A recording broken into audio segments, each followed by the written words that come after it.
Plant-based meat, its adoption, usage in various parts of the world and how it originated.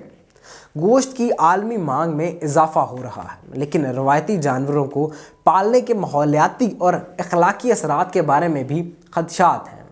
دنیا میں ایک بحث چھڑی ہوئی ہے جس میں یہ کہا جاتا ہے کہ جانوروں کی افزائش پر خدشات ظاہر کیے جا رہے ہیں، جن میں یہ کہا جاتا ہے کہ اس سے ریسورسز ضائع ہو رہے ہیں اور جانوروں کو ذبح کرنا اخلاقی طور پر غلط سمجھا جاتا ہے۔ نتیجے کے طور پر پودوں پر مبنی گوشت روایتی گوشت سے زیادہ پائیدار اور اخلاقی متبادل کے طور پر ابھرا ہے اور لوگ اسے بہت زیادہ اپریشیٹ بھی کر رہے ہیں۔ پودوں پر مبنی گوشت پودوں پر مبنی اجزاء جیسے سویا، مٹر اور گندم سے بنایا جاتا ہے اور روایتی گوشت سے ذائقہ اور ساخت اور غذائیت میں بھی نقل کرنے کے لیے ڈیزائن کیا گیا ہے۔ اس ویڈیو میں ہم پودوں پر مبنی گوشت کی تاریخ اور اس کے دنیا میں مختلف حصوں میں استعمال اور اس کی ابتداء کے بارے میں بات کریں گے۔ پودوں پر مبنی گوشت کا تصور 20ویں صدی کے اوائل کا ہے، جب سبزی خور افراد یعنی کہ ویجیٹیرینز نے مقبولیت حاصل کرنا شروع کی۔ یہ کنسیپٹ ٹرینڈنگ ہونا سٹارٹ ہو گیا۔ 1970 اور 1980 کی دہائیوں میں متعدد کمپنیوں نے پودوں پر مبنی گوشت کے متبادل تیار کرنا شروع کیے، لیکن یہ مصنوعات وسیع پیمانے پر دستیاب نہیں تھیں اور صارفین کی طرف سے بھی پذیرائی حاصل نہیں کر پائیں۔ تاہم حالیہ برسوں میں فوڈ سائنس اور ٹیکنالوجی میں ترقی کی بدولت پودوں پر مبنی گوشت کی ترقی میں تیزی آئی ہے۔ امپاسبل فوڈز اور بیونڈ میٹ جیسی کمپنیوں نے پودوں پر مبنی گوشت کی مصنوعات تیار کی ہیں جو روایتی گوشت کے ذائقے اور ساخت کی نقل کرنے کے لیے ڈیزائن کی گئی ہیں، اور ان مصنوعات کو صارفین کی جانب سے پذیرائی بھی مل رہی ہے۔ حالیہ برسوں میں پلانٹ بیسڈ میٹ کو اپنانے میں نمایاں اضافہ دیکھا گیا ہے۔ ریسرچ اینڈ مارکیٹس کے ایک رپورٹ کے مطابق 2020 اور 2025 کے درمیان عالمی پلانٹ بیسڈ میٹ کی منڈی میں 10.5% کی CAGR کے ساتھ گروتھ متوقع ہے۔ سبزی خور اور سبزی خور غذا کی مقبولیت میں ہر روز اضافہ ہو رہا ہے اور پودوں پر مبنی گوشت کی پروڈکٹس کی تیاری جو ذائقے اور ساخت میں روایتی گوشت سے ملتی جلتی ہے، اضافے میں دیکھنے کو مل رہی ہے۔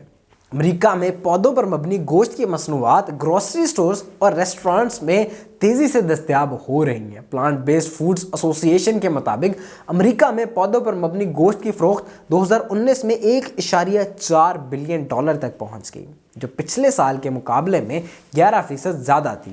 پودوں پر مبنی گوشت کی مصنوعات یہ پروڈکٹس دنیا کے دیگر حصوں میں بھی زیادہ مقبول ہو رہی ہیں، جیسے کہ یورپ۔ امریکہ اور یورپ میں پودوں پر مبنی گوشت کو روایتی گوشت کے متبادل کے طور پر مختلف پکوانوں جیسے برگر، سینڈوچز، ساسیجز اور میٹ بالز میں استعمال کیا جا رہا ہے۔ ایشیا میں پودوں پر مبنی گوشت بھی مقبولیت حاصل کر رہا ہے، لیکن اسے مختلف طریقے سے استعمال کیا جاتا ہے۔ چین جیسے ملک میں پودوں پر مبنی گوشت روایتی گوشت کے متبادل کی بجائے روایتی پکوانوں میں ایک جزو کے طور پر استعمال کیا جا رہا ہے۔ یہ ایشیا کے کچھ حصوں میں پودوں پر مبنی پروٹین کی ثقافتی ترجیح کی وجہ سے ہے۔ ہندوستان جیسا ملک جہاں پر جانوروں کو ذبح کرنا نہایت برا سمجھا جاتا ہے اور ان کے مذہب کے خلاف ہے، وہاں پر ان پروڈکٹس کا استعمال بہت زیادہ اپریشیٹ کیا جا رہا ہے۔ اگرچہ حالیہ برسوں میں پودوں پر مبنی گوشت میں نمایاں اضافہ دیکھنے میں آیا ہے، لیکن اب بھی متعدد چیلنجز موجود ہیں جن پر قابو پانے کی ضرورت ہے، اس سے پہلے کہ یہ روایتی گوشت کا ایک قابل عمل متبادل بن سکے۔ سب سے پہلے بڑے چیلنجز میں سے ایک پلانٹ بیسڈ میٹ کی پیداوار کی لاگت ہے۔ فی الحال پودوں پر مبنی گوشت روایتی گوشت سے زیادہ مہنگا ہے، لیکن مزید تحقیق اور ترقی کے ساتھ پودوں پر مبنی گوشت کی پیداوار کی لاگت میں کمی آ سکتی ہے اور یہ متوقع ہے۔ ایک اور چیلنج پلانٹ پر مبنی گوشت کے لیے ضابطے اور معیاری کاری کی کمی ہے۔ فی الحال پلانٹ بیسڈ میٹ کی کوئی معیاری تعریف ان کے اسٹینڈرڈ ڈیفینیشن نہیں ہے، جو صارفین کے لیے الجھن کا باعث بن رہی ہے۔ مزید یہ کہ پودوں پر مبنی گوشت کے لیے کوئی ریگولیٹری فریم ورک بھی موجود نہیں ہے۔ یہ ایک ایسا مسئلہ ہے جس پر توجہ دینے کی ضرورت ہے تاکہ پودوں پر مبنی گوشت روایتی گوشت کا ایک قابل عمل متبادل بن سکے اور وہ لوگ جو کہ روایتی گوشت کو کھانا پسند نہیں کرتے اور اس کی کوئی اور متبادل تلاش کر رہے ہیں، ان کے لیے ایک فیسیلیٹیشن پرووائڈ کی جا سکے۔